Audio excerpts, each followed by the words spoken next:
Hello and welcome back to our channel. Quinta, Fonte, Pipa. We're a 32-acre organic goat farm in the middle of central Portugal, and on this week's video we're going to be talking about... Oh, hello Eddie.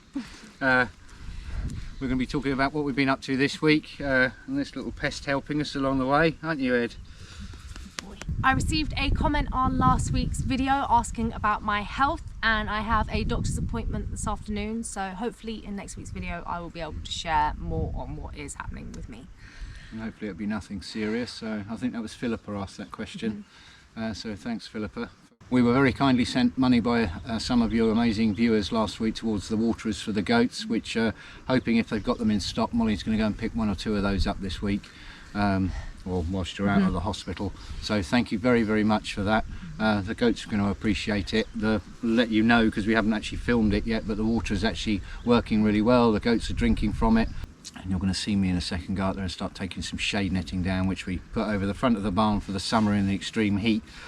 It didn't quite work. Doesn't matter what time of the year it is in Portugal, the wind can be extremely strong sometimes, and it's puffed up the netting and it's pulled the telegraph pole I've put in the ground over. And on one of the sort of first few dry days we've had, which has been fabulous having the rain, no complaints whatsoever.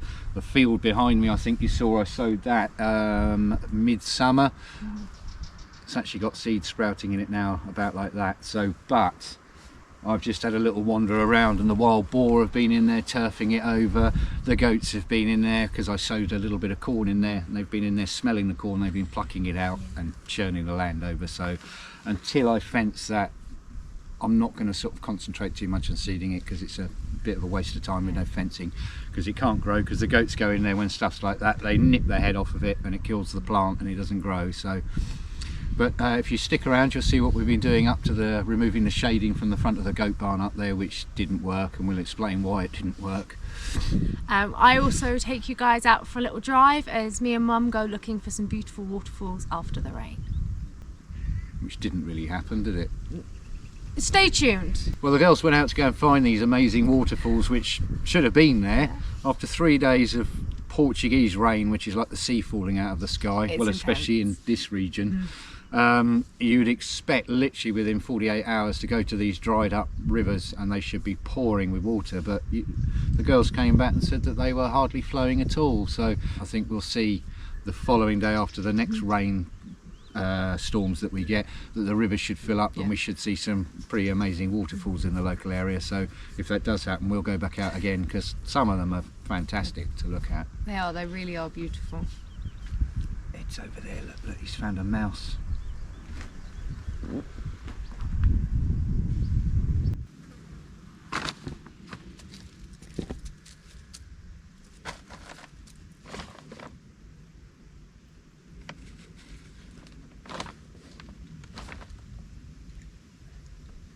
I'm hoping, it's not going to be this week, we've got so much to do, but I'm hoping that next week I'll be able to weld up this door. So this is just a temporary fix at the moment.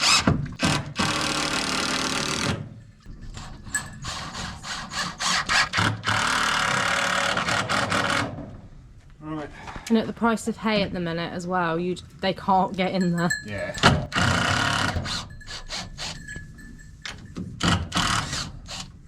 Well, they've been locked in for about 3 days now because of the rain, so they're all getting a bit fed up being in there. We also tried with netting to stop them jumping over what we'd put up. No. They're goats.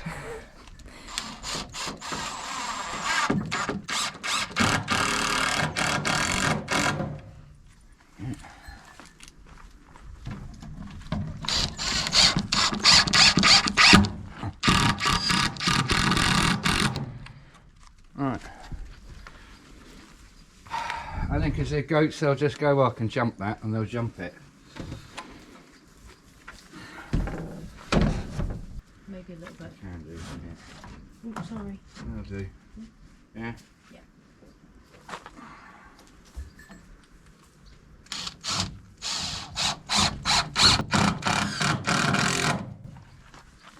One over on Molly's side. Hang on, that's alright.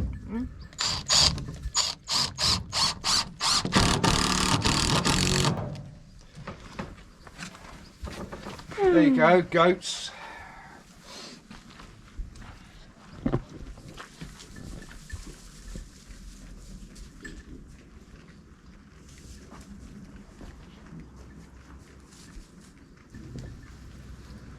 Oh, that was handy, wasn't it? Like the wind just lifted up.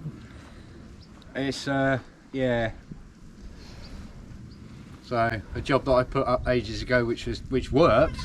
The girls said the netting above made a massive difference. So them coming out in the shed, sitting out here in the afternoon with the goats, it was 8-10 degrees cooler underneath this netting, and then it made the air going in the barn, it made the barn cooler.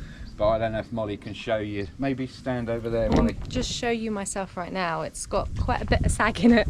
And the reason why, I don't know why I put this telegraph pole in the ground really deep, but there you go. The problem is out in Portugal, the wind's so strong that it's lifting it up and it's pulling on the pole, and I'm going to have to put a rigid roof up there. This being like this, being caught by the wind and stuff, it's just pulling itself apart. Because with the bad weather coming, the winds get quite strong, and the last thing we want is this damaging the barn. That or pulling the pole and just destroying that. It wants something rigid up here. But I mean, had the price of the tin not gone up because of all the problems in the world, the price the two barns cost me, I could have bought 40% more area with what I paid for it. So I could have put a tin roof out here, which is what we wanted to do, because then we can actually keep the hay feeders, rather than taking up square footage in the barn, we could have put it out here.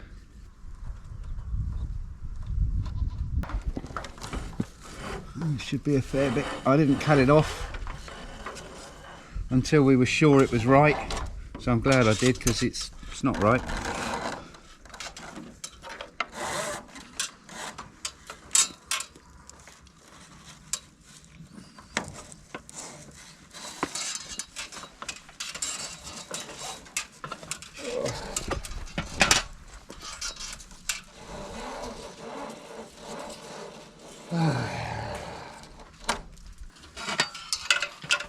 And I've got to take all the wood that I screwed along the top there.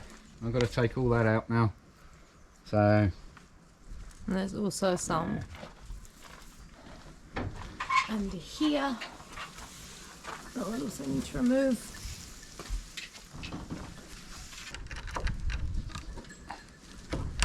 did you grab the other cutters, Molly, over there? They're near the drill.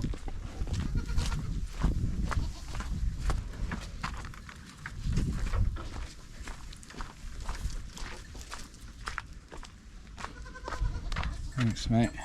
Alright. That's better. Proper tool for the job. Right, I wonder if I can pull that wire through. Can we get it off? Yeah. Oh wow.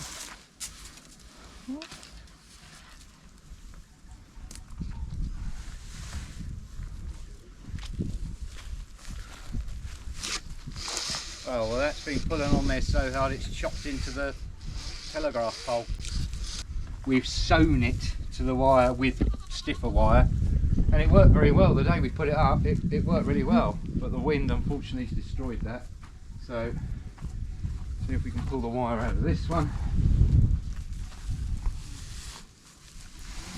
Yeah.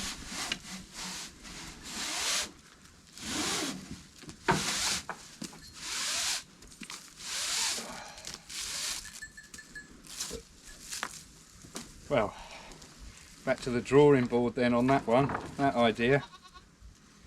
So, I don't know if you guys can think of any good ideas, the way to cover this at the front, that the wind's not going to affect it.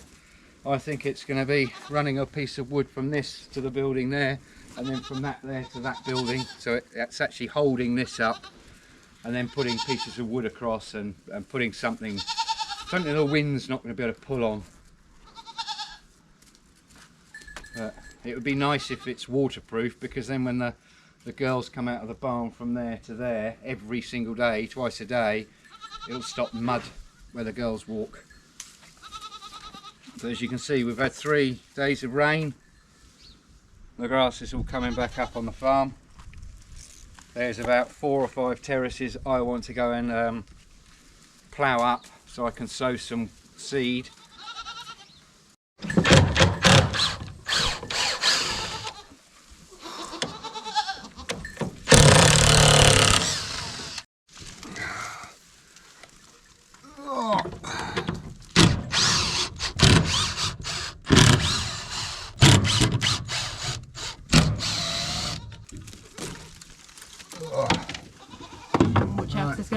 leaves. Let it drop.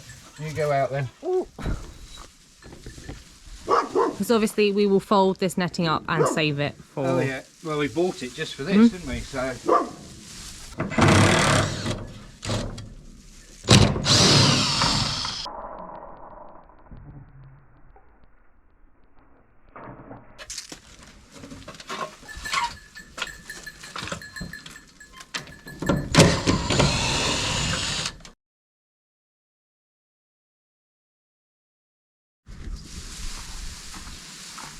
Hold it straight in half.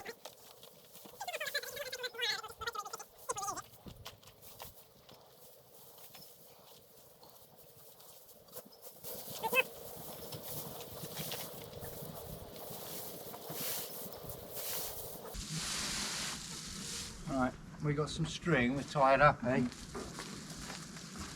Alright. Enough? Yeah, that'll be plenty.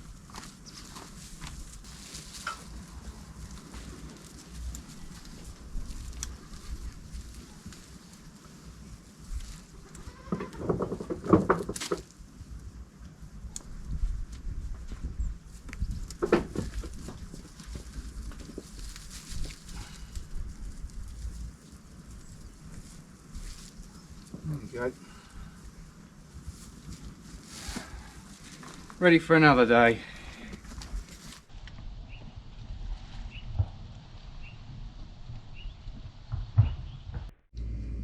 As we've been having bad weather here, me and Mum decided, oh, we'll cook a lovely roast dinner. We'll slow cook a loin of pork. We've just got back in from the goats and I've gone to check on the pork loin to realise the cat has knocked the lid off of the slow cooker and has eaten over half of our dinner. Please tell me I'm not the only cat owner out there that has the same problem, because I can see him sat out in the front garden giving me a very, very happy, content look because he's eaten my dinner. Do you have anything to say for yourself after stealing my dinner?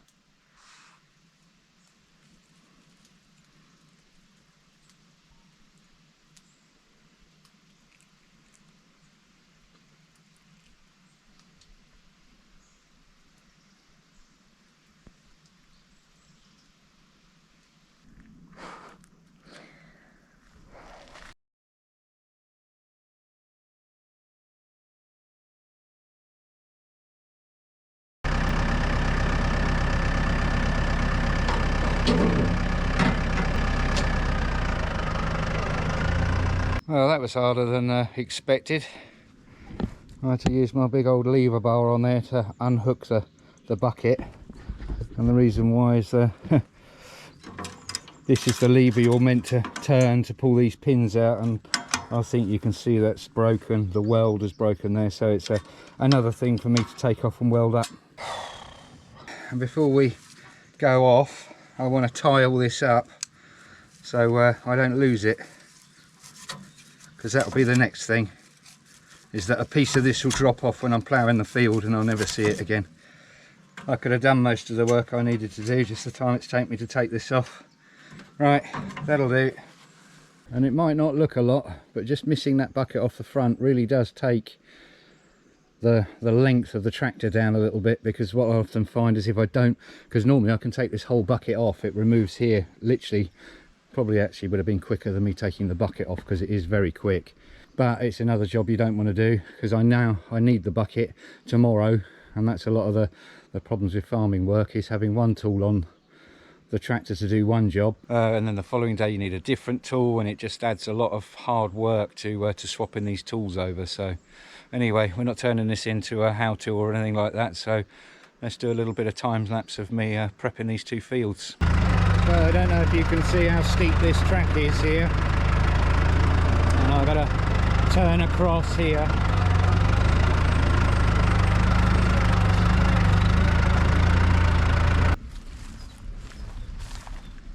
There's some piles here of brambles which were left here by Yana, the bramble killing queen. I suppose in one way I shouldn't have taken the bucket off, because I could have pushed all these into a pile. Well, the girls are back from doing the goats, so that's how long that's taken me to do all that bucket swap. Ollie took some of the branches off of this tree here, because this tree got burnt in the fire. You can see the bark's not great, but I'm not being funny. I mean, trees like this in England would be dead. I've seen trees out here, I mean, this has got bugs in it. Look, it's got the sap bugs. So a lot of these older trees are not doing too well, but we've tried to save what we can from it, because it's a lovely plum tree. But I've got all this now on the ground, which I really need to put in a pile before I can come in here and start clearing the land. There's actually quite a lot of stuff in here. Well, I think you can see in here how much the grass is growing. A mushroom or a puffball. So, and then I've got pretty much the same to do on this one down here, because we've got irrigation in this field along this wall, and the same for that one. When I run that pump down there, the water comes up and round there, up there, along here, along that, up the wall there to the left of the tractor, and then it goes to the tanks and all the way to the top of the farm. I've dug all this in by hand, and we've got a 1.5 inch tap every, I don't know, 10-15 meters or something. I think I might have to start burning this now. I better go and fill out the page on Foggo's PT and burn a little bit of this. Well, there we go. I've already got my details stored on the ICNF website, where you must register every fire you're going to have, and that's all the time now. You can't have one without registering it. They've just denied me. Hello, Tilly. Can you believe the ICNF just denied me? So it's wet, the ground. It's absolutely soaking wet. Look, wet mud. I know, Tilly, this is for YouTubers, not you, darling. Look, moist mud everywhere. There's moisture on the ground. I mean, this stuff's dry, don't get me wrong, but I've said they're tight. I even called them, and they said no, not until the 15th of September. So that makes doing things like this a real pest.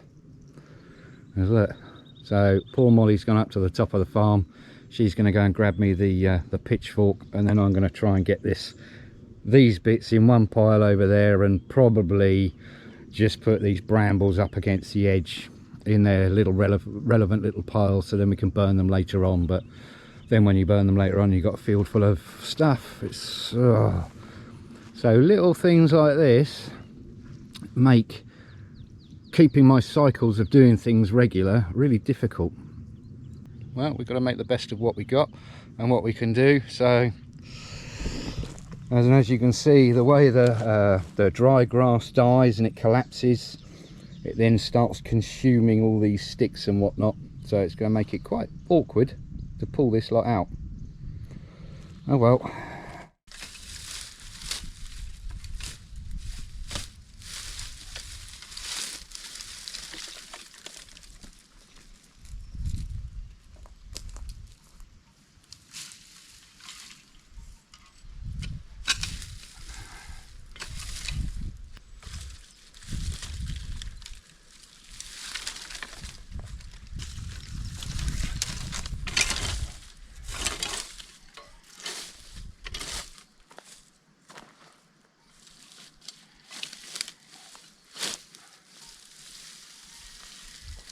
I've only got about 8 more bramble piles to clear up, but they're going to be a lot easier than sticks. And the reason I've taken out even the little thin ones, is that they will catch between the teeth of my plough and just create me a mess.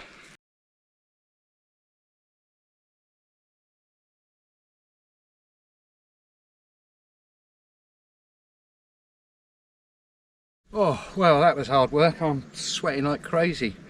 I think I've got rid of all of it, so now we're going to start to clean the land.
been to the shed and I've collected a tub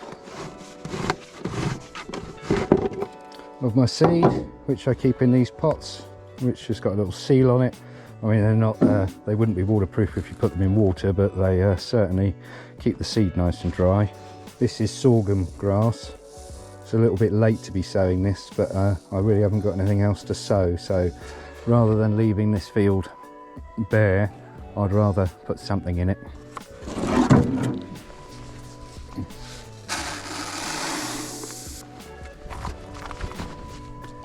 There we go, one bucket.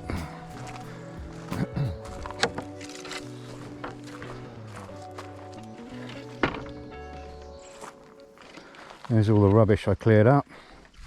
I've kept a few of the chunkier bits to one side for the fire for winter, and I'll burn this lot come September the 15th. It might have looked like I've gone round and round and round in this field on the tractor, and I'll obviously try and edit some of that down so that's not boring for you to watch. But this grass, I'm trying to sort of spread it around evenly so it doesn't clump up, because now I'm going to sow the seed. Then I've got to come back in and then rake it in basically. I want it in about an inch deep. Any deeper than that it won't germinate, any taller than that the birds will get to it and it also won't germinate. Seed doesn't like to be on top of the soil, it likes to be in it. An inch for this seed is perfect. So I don't want my tool when I rake it in to pick all the sods of grass up and then make big clumps, because then nothing will germinate. Waste of time and seed.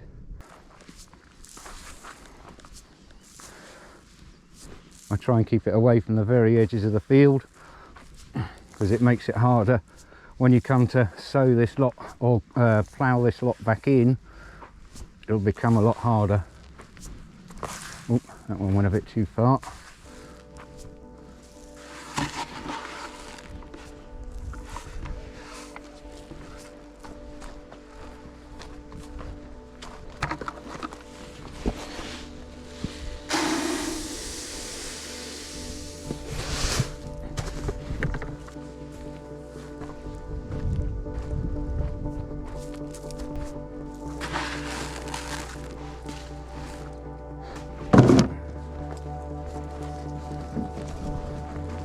Whew.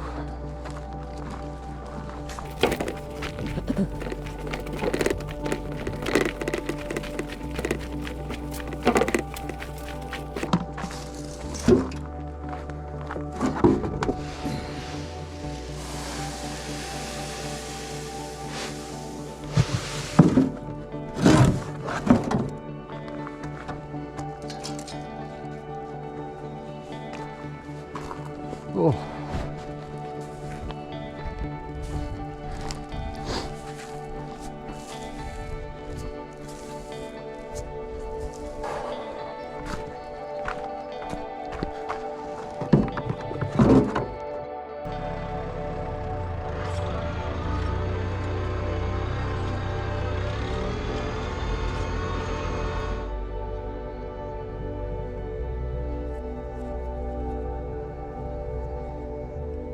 Come outside to let Eddie in and seen this giant toad or frog. But if anyone knows what type of species he is, or she, please let me know in the comments below.